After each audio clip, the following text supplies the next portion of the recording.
నా పేరు కంచిగట్ల శ్రీశైలం. నేను అగ్రికల్చర్ డిపార్ట్మెంట్లో ఏఈఓగా వర్క్ చేస్తున్నాను. మా మిసెస్ పంచాయతీరాజ్ డిపార్ట్మెంట్లో పంచాయతీ కార్యదర్శిగా వర్క్ చేస్తుంది. అదే గవర్నమెంట్ స్కూల్ పంపడానికి ముఖ్య ఉద్దేశం ఏంటంటే, ఒకప్పుడు విద్య వల్ల సామాజిక హోదా వస్తుంది అనుకునేది. కానీ పేరెంట్స్ ఇప్పుడు ఏమనుకుంటారంటే, విద్యను చదివించడం వల్లే, ఇది ప్రైవేట్ స్కూల్లో చదివించడం వల్లే సామాజిక హోదా వస్తుంది అనే ఒక ఆలోచనతో నేను సంవత్సరానికి 30,000 కట్టినా, నేను 40,000 కట్టినా, దాంట్లోనే సామాజిక హోదాని ఎత్తుక్కుంటున్నారు. అది మేము పిల్లల మానసిక స్థితి. ఇంకోటి, మేము గవర్నమెంట్ స్కూల్లో చదువుకున్నాం ఇద్దరం. మేము పక్కన జెడ్పీహెచ్ఎస్ స్కూల్లోనే చదువుకున్నాం భార్యాభర్తలు. ఇక్కడే చదువుకొని మేము మంచి హోదాలోనే ఉన్నాం ఈరోజు వరకు.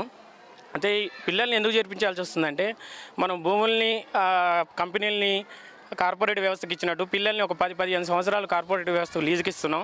వాళ్ళు పిల్లల మెదళ్ళని పిండేసుకొని ర్యాంకులను ఏరుకుంటున్నారు. పిల్లల్ని ఎట్లా పెంచాలంటే, పిల్లల్ని వాళ్ళకు కరెక్ట్గా ఏది మా భాషలో చెప్పాలంటే పాలీ హౌస్, గ్రీన్ హౌస్లో పెంచుతున్నాం. పిల్లల్ని చదివించుతున్నాం.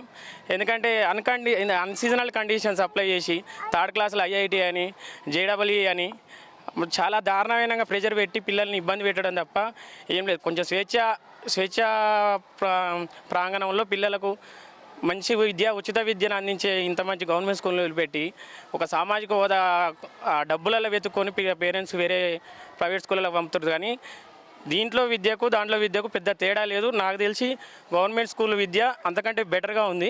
అయితే రాను ఏమవుతుందంటే, మనం ప్రైవేట్ స్కూల్ని ఫాలో అవుతున్నాం యాక్టివిటీస్లో. అందులో అవసరం లేదు. మన గవర్నమెంట్ స్కూల్ ఏమైతే యాక్టివిటీస్ ఉన్నాయో ఆ పిల్లలకు అదే యాక్టివిటీసు ఏ సంవత్సరానికి ఏం చెప్పాలో, ఎంత పాఠం చెప్పాలో అంతవరకు చెప్పి పిల్లల్ని చాలా మానసికంగా ఉల్లాసంగా చదువుకునే అవకాశం ఇవ్వడం సరిపోతుంది. అది గవర్నమెంట్ స్కూల్నే సాధ్యమని నేను నమ్ముతున్నాను.